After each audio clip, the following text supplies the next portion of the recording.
Dear students, कैसे हो आप सब? बढ़िया। तो चलिए आज अब हम लोग पढ़ेंगे ये किसी चालक तार में धारा प्रवाहित करने पर उसके कारण जो चुंबकीय क्षेत्र उत्पन्न होता है उस चुंबकीय क्षेत्र की दिशा, है ना। और चुंबकीय क्षेत्र में जब चालक तार को रख करके उसमें धारा प्रवाहित करते हैं तो उस पर लगने वाले बल की दिशा, है ना। तो जितने नियम हैं, फ्लेमिंग के दाएं हाथ का नियम, बाएं हाथ का नियम, मैक्सवेल के स्क्रू का नियम, तो सारे नियम जो है हम लोग बड़े आसानी से ट्रिक वाइज आज सीखने वाले हैं। तो चलिए शुरुआत करते हैं पहले फ्लेमिंग के दाएं हाथ के नियम से, है ना। तो दाएं हाथ, तो सबसे पहली ट्रिक, इंपॉर्टेंट ट्रिक वो दिमाग में रख लीजिए, दाएं में दिशा, बाएं में बल, खत्म। बाएं में क्या? बल, दाएं में दिशा। ठीक, चलिए अब दाएं हाथ के नियम कैसे करेंगे। दाएं हाथ की हथेली को इस प्रकार फैलाएं कि अंगूठा अंगुलियों के लंबवत हो, है ना। दाएं हाथ के नियम नंबर 1 आप कर सकते हो, या दाएं हाथ के अंगूठे का नियम या थंब रूल। ठीक है, यही है क्या? अंगूठा अंगुलियों के लंबवत हो, तो यदि अंगूठा धारा की दिशा में हो, अंगूठा किधर हो? विद्युत धारा की दिशा में हो, और अंगुलियां उस बिंदु की ओर संकेत करें जहां चुंबकीय क्षेत्र ज्ञात करना है, तो चुंबकीय क्षेत्र की दिशा हथेली के लंबवत बाहर की ओर होगा, यानी जिधर धकेलोगे उधर होगा। ठीक है, ये बात याद रखिए। अंगूठा किधर होना चाहिए? अंगूठा होना चाहिए विद्युत धारा की दिशा में। अंगूठा हमारा किधर होना चाहिए?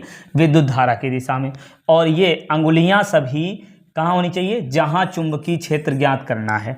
अंगुली किधर होनी चाहिए?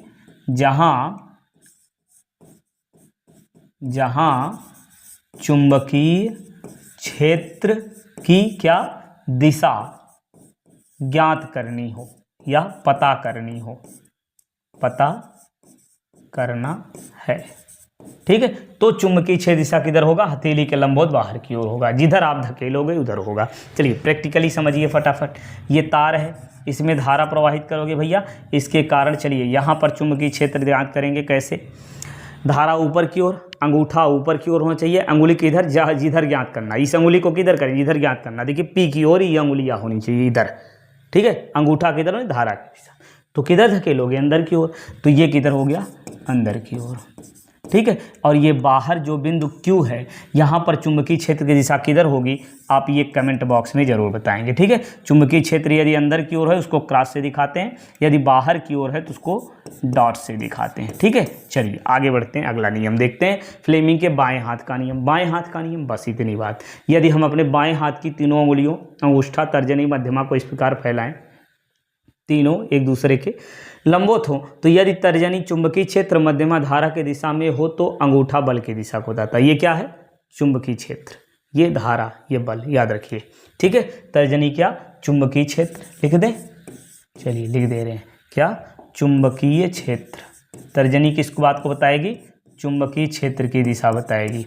और ये मध्यमा जो है वो क्या बताएगी? विद्युत धारा की दिशा में।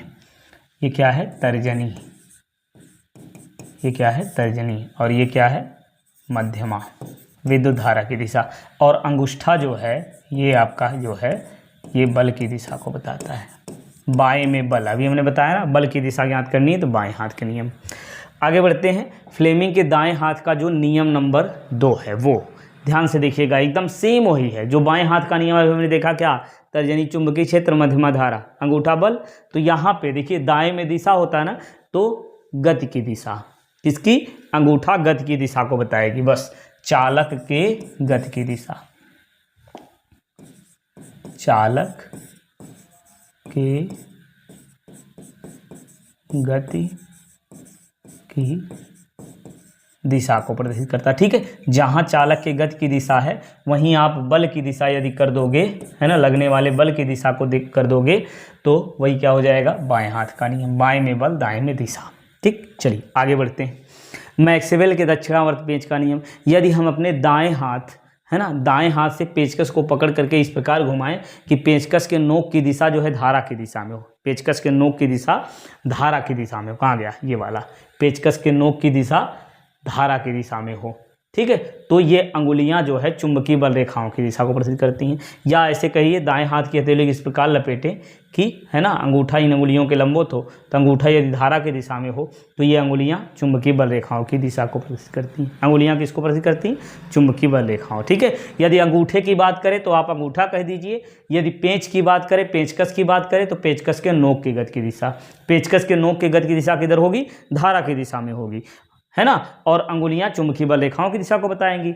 और यही बात यदि अंगूठे की बात करें तो अंगूठा धारा की दिशा में, नोक की दिशा धारा की दिशा में, या फिर अंगूठा धारा की दिशा में हो तो अंगुलियां किसको प्रदर्शित करेंगी? वही चीज़, चुंबकीय बल रेखाओं की दिशा को।